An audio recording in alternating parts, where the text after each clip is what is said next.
नमस्कार, आप देख रहे हैं न्यूज 18 बिहार झारखंड। मैं हूं आपके साथ रुचिका राज।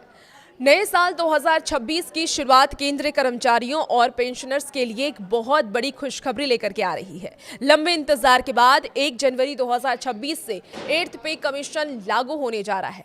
लेकिन सबसे बड़ा सवाल यह है कि आपकी सैलरी कितनी बढ़ेगी। क्या आपका बेसिक पे 18,000 से सीधे 34,000 हो जाएगा?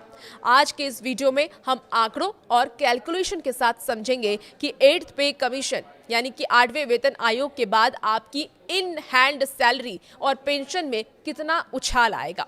चलिए सबसे पहले बात कर लेते हैं फिटमेंट फैक्टर की।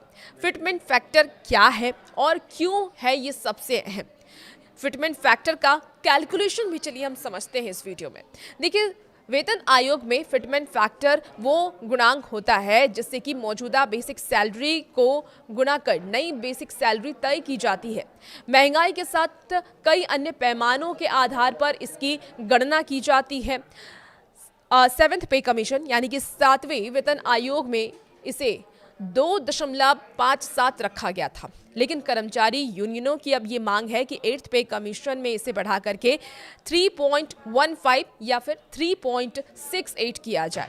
अगर सरकार फिटमेंट फैक्टर को 1.92 के आसपास भी रखती है, जैसे कि कुछ रिपोर्ट्स ये दावा कर रहे हैं, तो भी आपकी बेसिक सैलरी में भारी बढ़ोतरी होगी।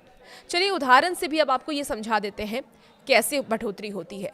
देखिए, वर्तमान में अगर न्यूनतम बेसिक सैलरी आपकी 18,000 है, अगर फिटमेंट फैक्टर 1.92 होता है तो नई बेसिक सैलरी 34,560 रुपये होगी। अगर ये 3.68 होता है यानी कि 3.68 हुआ तो आपकी सैलरी सीधे 50,000 के पार जा सकती है। हालांकि एक्सपर्ट्स के मुताबिक ये 34,000 से 35,000 के बीच सेट हो सकती है। अब सैलरी ब्रेकअप को भी समझ लेते हैं क्या क्या बढ़ेगा। तो देखिए, सैलरी सिर्फ बेसिक पे नहीं होती।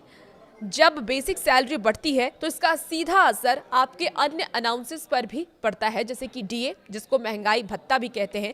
नया वेतन आयोग लागू होते ही डीए को बेसिक में मर्ज कर दिया जाता है और फिर से 0% से शुरू किया जाता है। हाउस रेंट अलाउंसेस होता है। बेसिक सैलरी जब बढ़ती है तो इसका भी जो अनाउंसेस होता है वो भी बढ़ जाता है। बेसिक बढ़ने से आपका हाउस रेंट अनाउंसेस भी बढ़ जाएगा।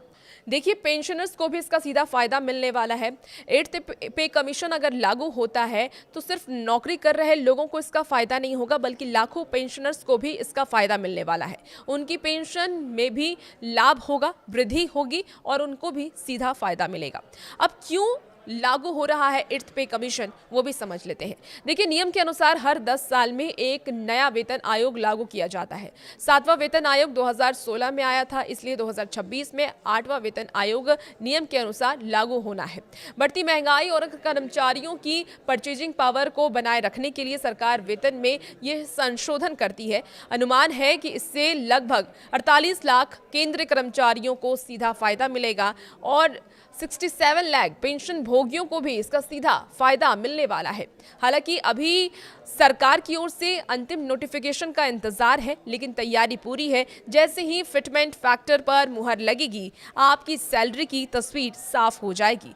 क्या आपको लगता है कि फिटमेंट फैक्टर 3.68 होना चाहिए? आपकी राय क्या है? कमेंट बॉक्स में जरूर बताइएगा। फिलहाल इस वीडियो में इतना ही। आप बने रहिए न्यूज 18 के साथ।